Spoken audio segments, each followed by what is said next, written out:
आप सभी को नमस्कार। मध्य प्रदेश राज्य विशेष की कक्षा में आपका स्वागत है और आज हम देखने वाले हैं मध्य प्रदेश की प्रमुख जनजातियां और प्रमुख लोक नृत्य के बारे में। तो प्रमुख जनजातियों और प्रमुख लोक नृत्य के बारे में हम पढ़ने वाले हैं। दो टॉपिक हैं आज के, एक है जनजातियां और एक है लोक नृत्य। तो सबसे पहले हम अपनी शुरुआत करते हैं जनजातियों से, और जनजातियों से जैसे हम शुरुआत कर रहे हैं तो सबसे पहला शब्द यही आता है कि जनजातियां किसे कहते हैं। ठीक है, तो जनजातियों की जब हम बात करते हैं कि जनजातियां किसे कहते हैं, ये शब्द कहाँ से आया, तो आपको बता दें जो आदिवासी शब्द प्रयोग किया जाता था उसी का वैधानिक नाम जनजाति दिया गया है। तो जनजाति का अब अगर हम शाब्दिक अर्थ देखें तो आप समझ सकते हैं आदिवासियों से। तो आदिवासियों की जब हम बात करते हैं कि आदिवासी किसे कहते हैं, तो सबसे पहले हमें समझने की ज़रूरत है कि आदिवासी से संबंध है आपका, जैसे कोई राज्य विशेष है, कोई स्थान है, कोई शहर है, तो कोई भी विकसित क्षेत्र या कोई भी विकासशील क्षेत्र, उस क्षेत्र विशेष में विकास शुरू होने के पूर्व, विकास प्रारंभ होने के पूर्व यदि कोई समुदाय रहता था जो आज भी उस विकास से कोसों दूर है, उस विकास से उसका कोई संबंध नहीं है, ऐसे समुदाय को आप बोलते हैं जनजातियों। जनजाति जब हम बात करते हैं तो जनजातियों की अपनी अलग भाषा होती है, अपनी अलग संस्कृति होती है, और यदि हम देखें तो उनके जो त्यौहार होते हैं वो भी आप अन्य वर्गों से अलग आप देखते हैं। तो जनजातीय शब्द जो आपका है, जनजातीय शब्द का मतलब हो गया कि कोई भी ऐसा क्षेत्र जो आज विकसित अवस्था में है, विकासशील अवस्था में है, उस क्षेत्र विशेष के पास उस क्षेत्र में विकास होने के पूर्व रहने वाली, मतलब जब वो क्षेत्र विकसित हो रहा था, जब वो क्षेत्र विकासशील होकर विकसित हुआ, उससे पूर्व उस क्षेत्र विशेष में जो लोग रहते थे, जो समुदाय रहते थे, जहां आज भी विकास नहीं पहुंच पाया है, जो आज भी आधुनिक समाज से दूर हैं, आधुनिक समाज से जिनका कोई संबंध नहीं है, ऐसे समुदाय को, ऐसे कबीलों को आप जनजातियों की संज्ञा दे सकते हैं, आदिवासियों की संज्ञा दे सकते हैं। ठीक है, अब हमने समझ लिया कि जनजाति शब्द क्या है। ठीक, अब सबसे पहली बात आती है कि जनजातियों की जब हम बात करते हैं तो भारतीय संविधान में भी दो तरीके से भारतीय जनजातियों की चर्चा की गई है। एक तरीका है कि उनको सुरक्षा का आश्वासन, कि किस प्रकार से हम जनजातियों की सुरक्षा करेंगे, और दूसरा कि किस प्रकार से हम जनजातियों का विकास करेंगे, जनजातीय क्षेत्रों का विकास करेंगे। तो भारतीय संविधान में दो तरीके से भारतीय जनजातियों की चर्चा की गई है। एक हो गया विकास के संदर्भ में और एक हो गया सुरक्षा के संबंध में। जब हम बात करते हैं सुरक्षा के संदर्भ में तो आप देखेंगे आर्टिकल नंबर 15 फोर्थ, ठीक है, 16(4), आर्टिकल नंबर, अनुच्छेद नंबर या आर्टिकल नंबर जो भी आप कहते हैं, अनुच्छेद नंबर 19(5), अनुच्छेद नंबर 23, अनुच्छेद नंबर 29, अनुच्छेद नंबर 46, अनुच्छेद नंबर 164, अनुच्छेद नंबर 330, अनुच्छेद नंबर 332 और अनुच्छेद नंबर 334।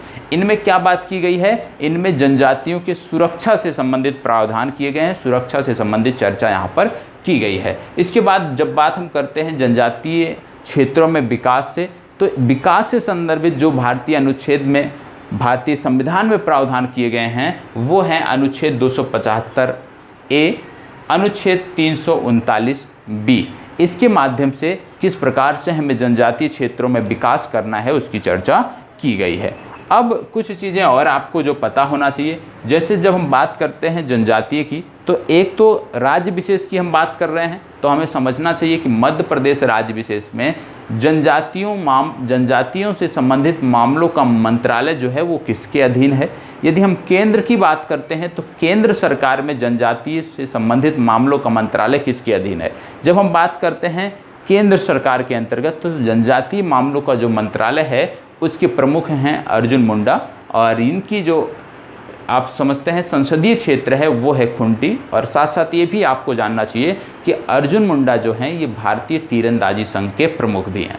जब हम राज्य विशेष की बात करते हैं, मध्य प्रदेश राज्य विशेष की बात करते हैं, तो मीना सिंह मांडवे नाम है जिनके अंतर्गत जनजातियों से संबंधित मामलों का जो मंत्रालय है वो रखा गया है राज्य सरकार के द्वारा। तो ये आपको पता होना चाहिए कि केंद्र सरकार में जनजातीय मामलों का मंत्रालय जो है कौन देखता है, और राज्य सरकार में जनजातीय मामलों का मंत्री कौन है, ये आपको बेसिक जानकारी होनी चाहिए।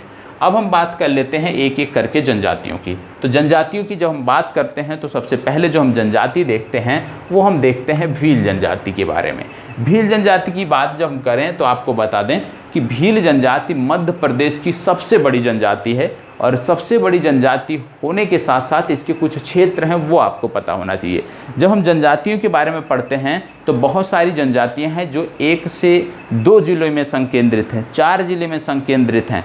तो उन 4 जिलों का नाम आपको पता होना चाहिए। जैसे 1 से 2 जनजाति हैं जो पूरे मध्य प्रदेश में विस्तारित हैं, तो उनके जिलों का नाम यदि आप याद नहीं रखते हैं तो भी आपका काम चल सकता है। मध्य प्रदेश के संदर्भ में कुछ जनजातियां ऐसी हैं जो अत्यंत पिछड़ी हैं, 2 जनजातियां इस श्रेणी में आती हैं, उनका संकेंद्रण किस क्षेत्र में है, कौन कौन सी जनजातियां हैं, ये आपको पता होना चाहिए, एक तरफ से हमें नहीं रटना है। तो भील जनजाति की जब हम बात करते हैं तो मैंने आपको बताया कि प्रदेश की सबसे बड़ी जनजाति है, और झाबुआ, थार, खरगोन और अलीराजपुर इन 4 जिलों में ये पाई जाती है। दूसरी जनजाति आपकी आती है गोंड जनजाति।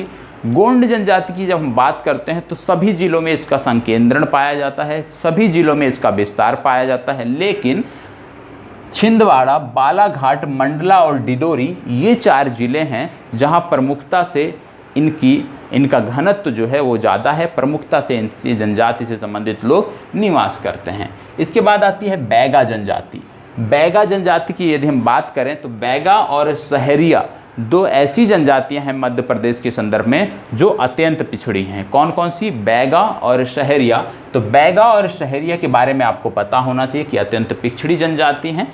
जब हम बात करते हैं बैगा की तो मंडला, बालाघाट, अनूपपुर और शहडोल इन 4 जिलों में निवास करती हैं। जब हम बात करते हैं सहरिया की तो ग्वालियर, गुना, शिवपुरी और शिवपुर में ये निवास करती हैं। तो इनके निवास स्थान, निवास से संबंधित जिले पता होना चाहिए और उन जनजातियों के बारे में जानकारी होनी चाहिए। इसके बाद अगला आता है भारिया जनजाति। भारिया जनजाति महत्वपूर्ण है, क्यों? क्योंकि इसका जो संकेंद्रण है वो एक ही जिले में है। किस जिले में? छिंदवाड़ा जिले में है, और छिंदवाड़ा का जो पातालकोर क्षेत्र है उसी पातालकोर क्षेत्र में इस जनजाति के लोग प्रमुखता से निवास करते हैं। तो ये भी आपको पता होना चाहिए कि छिंदवाड़ा का जो पातालकोर क्षेत्र है वहाँ पे आपको भारिया जनजाति के लोग देखने को मिलते हैं। इसके बाद आता है कोरकू जनजाति। कोरकू जनजाति की यदि हम बात करें तो खंडवा, होशंगाबाद, देवास और बैतूल ये 4 जिले हैं जहाँ पर इन जनजातियों के लोग निवास करते हैं। और जो हम पढ़ रहे हैं ये मुख्यतः प्रारंभिक परीक्षा की दृष्टि से पढ़ रहे हैं। जब हम मुख्य परीक्षा की दृष्टि से पढ़ेंगे तो थोड़ा सा और डिटेल में हम जाएंगे। अब इसके बाद आता है कोल जनजाति। कोल जनजाति की जब हम बात करते हैं तो सतना, रीवा और सीधी इन 3 जिलों में इनके लोग निवास करते हैं। अगरिया की यदि हम बात करें, अगरिया जनजाति की, तो सिंगरौली और सीधी में इनके संबंधित लोग निवास करते हैं। तो जनजातियों में 8 प्रमुख जनजातियां हैं जिनके बारे में आपको पता होना चाहिए। जनजातियों के बाद अब हम देखेंगे प्रमुख लोक नृत्य और लोक नाट्य। तो लोक नृत्य और लोक नाट्य में एक शब्द आप देख रहे होंगे, नृत्य और नाट्य। तो नृत्य और नाट्य में क्या अंतर है ये हमें समझने की ज़रूरत है। जैसे जब हम बात करते हैं नृत्य की, तो नृत्य का मतलब होता है कि भावों की अभिव्यक्ति, भावों की अभिव्यक्ति के साथ क्या होता है आप देखते होंगे शरीर गति करता है। मतलब यहाँ पे अंगों, जो शरीर के अंग होते हैं उनमें क्रमबद्ध तरीके से, लयबद्ध तरीके से परिचालन होता है। तो शरीर के अंगों में लयबद्ध तरीके से परिचालन और चेहरे पर भावों की अभिव्यक्ति जहाँ पे होती है तो उसको आप नृत्य कहते हैं। नाट्य क्या होता है? नाट्य एक प्रकार से अभिनय होता है। तो नाट्य में अभिनय की प्रधानता होती है, जबकि जब हम नृत्य की बात करते हैं तो यहाँ पे अंगों के परिचालन, क्रमबद्ध परिचालन के साथ क्या क्या होता है कि भावों की अभिव्यक्ति भी होती है। तो नृत्य और नाट्य में क्या अंतर है ये आपका स्पष्ट होना चाहिए। अब मध्य प्रदेश के संदर्भ में सबसे पहले हम देखने वाले हैं लोक नृत्य के बारे में कि मध्य प्रदेश से संबंधित कौन कौन से लोक नृत्य आपको देखने हैं। तो जब हम लोक नृत्य की बात करते हैं तो सबसे पहले आता है रीना नृत्य। रीना नृत्य जो है ये 2 प्रमुख आदिवासियों के स्त्रियों द्वारा किया जाता है और ये दीपावली के बाद किया जाता है। कौन कौन से 2 प्रमुख जनजातियां? एक है बैगा, दूसरी है गोंड। तो बैगा और गोंड जनजातियां जो हैं, इन दोनों जनजातियों के स्त्रियों द्वारा किया जाने वाला नृत्य है रीना। और ये कब किया जाता है? दीपावली के बाद किया जाता है, ये भी आपको याद रखना चाहिए। ठीक है, कब किया जाता है, किस अवसर पर, ये भी जानना जरूरी है।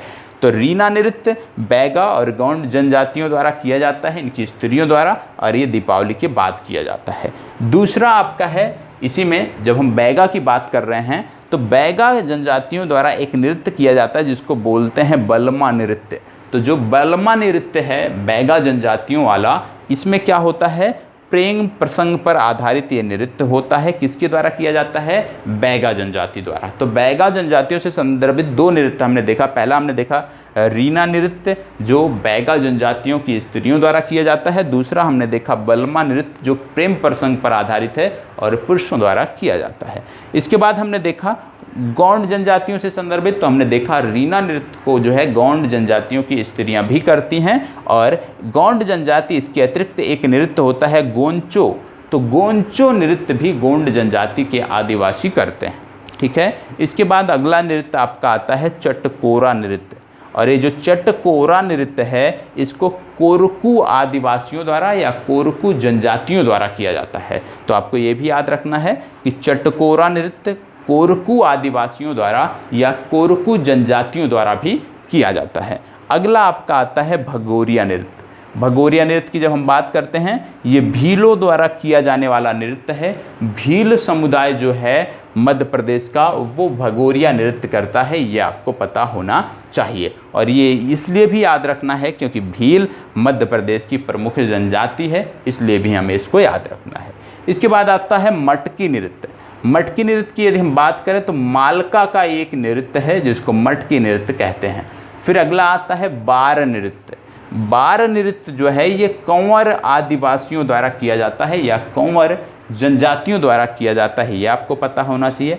अगला है लहंगी नृत्य। ठीक है, लहंगी नृत्य जो है ये कंजर तथा बंजारों द्वारा किया जाता है। लहंगी नृत्य कंजर तथा बंजारों द्वारा किया जाता है, ये आपको पता होना चाहिए। अगला आपका है परधौनी नृत्य।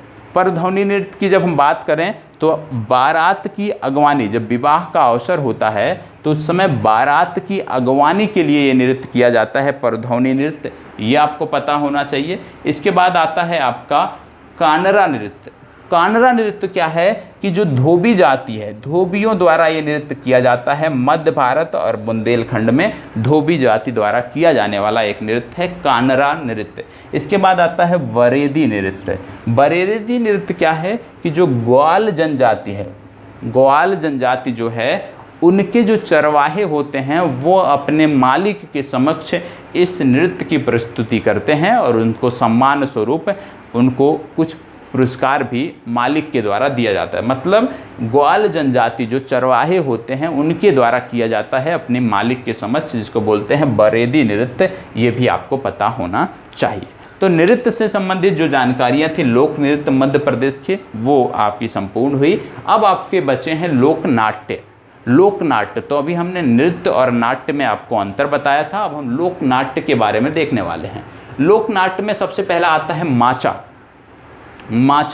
माचा जो नाट्य है ये मालवा क्षेत्र में किया जाता है और इसको माना जाता है कि उज्जैन से इसका एक प्रकार से देखें तो उद्भव हुआ था। उज्जैन से ये नृत्य प्रारंभ हुआ था और आज पूरे मालवा क्षेत्र में देखा जाता है। ठीक है, नाट्य। दूसरा है काठी नाट्य। काठी नाट्य जो है ये निमाड़ क्षेत्र में किया जाता है और देव उठनी 11 से लेकर महाशिवरात्रि तक इसका आयोजन होता है निमाड़ क्षेत्र में। अगला आपका जो नाट्य है वो आता है नौटंकी। नौटंकी जो है ये बुंदेलखंड क्षेत्र का लोक नाट्य है और सामाजिक विषयों पर इसमें मंचन किया जाता है। सामाजिक विषयों को आधार बनाकर इसमें मंचन किया जाता है। तो ये आपका हो गया नौटंकी। इसके बाद आपका आता है कर्मा। कर्मा लोक नाट्य की जब हम बात करते हैं तो बैगा जनजाति का है। बैगा जनजाति का एक लोक नाट्य है। दशहरा के प्रारंभ से लेकर वर्षा ऋतु के प्रारंभ तक इसका आयोजन किया जाता है। अगला है राई स्वांग। राई स्वांग की जब हम बात करते हैं तो यह बुंदेलखंड का एक प्रमुख लोक नाट्य है। इसमें अभिनय तथा राई नृत्य दोनों आयोजित किए जाते हैं, मतलब अभिनय भी होता है और राई नृत्य भी आयोजन किया जाता है राई स्वांग में। ठीक है, अगला आपका है पंडवानी। पंडवानी से तात्पर्य है पांडव की कहानी से। तो इसमें क्या होता है, पंडवानी लोक नाट्य में पांडव की कहानी से तात्पर्य है और इसमें कथा, संगीत और अभिनय इन तीनों का मिला जुला रूप आपको इसमें पांडवानी में देखने को मिलता है। ठीक है, इसके बाद आता है गणगौर। गणगौर जो बात हम करते हैं तो यह निमाड़ क्षेत्र का एक लोक गायन है। इसमें चैत्र मास में गौरी की पूजा, गायन और नृत्य होता है। ठीक है, तो गणगौर कहाँ का है, निमाड़ क्षेत्र का है। निमाड़ क्षेत्र के दो नाट्य आपने देखे, पहला आपने देखा गणगौर, दूसरा आपने देखा काठी। ठीक है, तो गणगौर और काठी। तो जब हमने लोक नाट्य पढ़ा या लोक नृत्य पढ़ा तो सबसे पहले किस जनजाति का है या किस क्षेत्र विशेष में किया जाता है ये आपको पता होना चाहिए और यहीं से प्रारंभिक परीक्षा के प्रश्न बनते हैं। ये वीडियो आप सब देख लीजिएगा संपूर्ण से, और जितना भी आपने इस वीडियो में देखा है, पढ़ा है, उसी से संदर्भित प्रश्न टेलीग्राम ग्रुप पर कम से कम 10 प्रश्न आपको देखने को मिलेंगे और हम उम्मीद करते हैं कि आप वीडियो देखने के बाद टेलीग्राम ग्रुप पर जाकर उन प्रश्नों का जवाब भी देंगे। तो आज की जो चर्चा है उसको यहीं पर समाप्त करना है, लेकिन उससे पहले क्योंकि हम मध्य प्रदेश राज्य विशेष की बात करते हैं तो रिकैप मतलब रिवीजन के अंतर्गत कुछ चीज़ें हमें देखनी है, प्रतिदिन देखनी है। जैसे हम अभी रिवीजन कर रहे हैं मध्य प्रदेश से संबंधित, तो मध्य प्रदेश का उपनाम क्या है आप सबको पता होना चाहिए, इसको रिपीट करना है बार बार। क्या नाम है, सोया स्टेट के नाम से जानते हैं, हृदय स्टेट के नाम से जानते हैं, नदियों के मायका के नाम से जानते हैं, टाइगर स्टेट के नाम से जानते हैं। जैसे ही बात टाइगर की आती है तुरंत आपको याद आना चाहिए कि मंगलवार को जो आपको करंट अफेयर्स दिया गया था वहाँ पे मैंने आपको बताया था कि अब भारत में 52 टाइगर रिजर्व हो गए हैं और जो नया बना है वो राजस्थान में बना है और वो राजस्थान का चौथा टाइगर रिजर्व होगा। उसका नाम यदि याद है तो कमेंट बॉक्स में बताइएगा। यदि आपने करंट अफेयर्स देखा है, लास्ट में इसकी चर्चा हुई थी, तो आपको कमेंट बॉक्स में बताना है वो कौन सा टाइगर स्टेट है जो अभी लेटेस्ट बना है और राजस्थान से संदर्भित है। ठीक है, इसके बाद जब हम बात करते हैं मध्य प्रदेश की, तो मध्य प्रदेश राज्य की स्थापना जो हुई थी वो 1 नवंबर 1956 को हुई थी, लेकिन जो आज का उसका स्वरूप है छत्तीसगढ़ के अलग होने के बाद ये आपको 2000 में मिला। 1 नवंबर 2000 को ये स्वरूप प्राप्त हुआ। क्षेत्रफल की यदि हम बात करें तो 3,08,252 वर्ग किलोमीटर क्षेत्रफल पर मध्य प्रदेश राज्य विशेष विस्तारित है। इसका पूर्व से पश्चिम विस्तार 870 किलोमीटर और उत्तर से दक्षिण विस्तार 605 किलोमीटर देखने को मिलता है। ठीक है, सीमावर्ती राज्यों की बात करें तो 5 राज्य हैं जिनसे मध्य प्रदेश की सीमा लगती है। कौन कौन, उत्तर प्रदेश, छत्तीसगढ़, मध्य प्रदेश, राजस्थान और गुजरात। यदि हम बात करें उत्तर प्रदेश की तो 13 जिले हैं मध्य प्रदेश के जो उत्तर प्रदेश से सीमा साझा करते हैं और उत्तर प्रदेश मध्य प्रदेश के उत्तरी भाग में विस्तारित है। ठीक है, इसके बाद आता है छत्तीसगढ़। छत्तीसगढ़ से मध्य प्रदेश के 7 राज्य सीमा साझा करते हैं और छत्तीसगढ़ मध्य प्रदेश राज्य विशेष के उत्तर पूर्व में स्थित है। इसके बाद आता है मध्य प्रदेश से महाराष्ट्र से मध्य प्रदेश के 9 जिले हैं जो सीमा साझा करते हैं। 9 जिले हैं जो सीमा साझा करते हैं और इसमें आपको देखना है कि ये मध्य प्रदेश राज्य विशेष के दक्षिण में है, मतलब दक्षिण में क्या है, महाराष्ट्र। इसके बाद आता है राजस्थान जो आपके उत्तर पश्चिम में है और उत्तर पश्चिम में होने के साथ साथ 10 जिले हैं मध्य प्रदेश के जो राजस्थान से सीमा साझा करते हैं। इसके बाद आता है गुजरात पश्चिम में स्थित है और यदि हम देखें गुजरात की यदि हम बात करते हैं तो आप देखोगे कि 2 जिले हैं मध्य प्रदेश के जो गुजरात से सीमा साझा करते हैं और 2 जिले याद रखने, क्योंकि 2 ही हैं तो याद आने चाहिए। कौन कौन, झाबुआ और अलीराजपुर, ये 2 जिले आपको याद आने चाहिए। तो इसी तरह से प्रत्येक दिन हम रिवीजन भी करेंगे और एक एक टॉपिक हम देखते हुए संपूर्ण मध्य प्रदेश का जो आपका सामान्य परिचय है उसको हम समाप्त करेंगे, जिससे मध्य प्रदेश से संबंधित कोई भी प्रश्न आपका गलत ना हो। तो आज की जो चर्चा है उसको यहीं पे समाप्त करते हैं। उम्मीद करता हूँ आप सब बहुत अच्छे से होंगे और आप सबकी तैयारी भी विधिवत सही दिशा में चल रही होगी। यदि पसंद आता है तो प्लीज़ लाइक, शेयर और कमेंट अवश्य करिएगा। कल फिर मिलते हैं एक नए टॉपिक के साथ, तब तक इसी प्रकार हमारे साथ बने रहें और याद रखिएगा टेलीग्राम ग्रुप पर जाकर प्रश्नों के जवाब अवश्य देने हैं, जो आज के वीडियो से संबंधित प्रश्न आपको देखने को मिलेंगे। तो यहीं पे अपनी चर्चा को विराम देते हैं। धन्यवाद।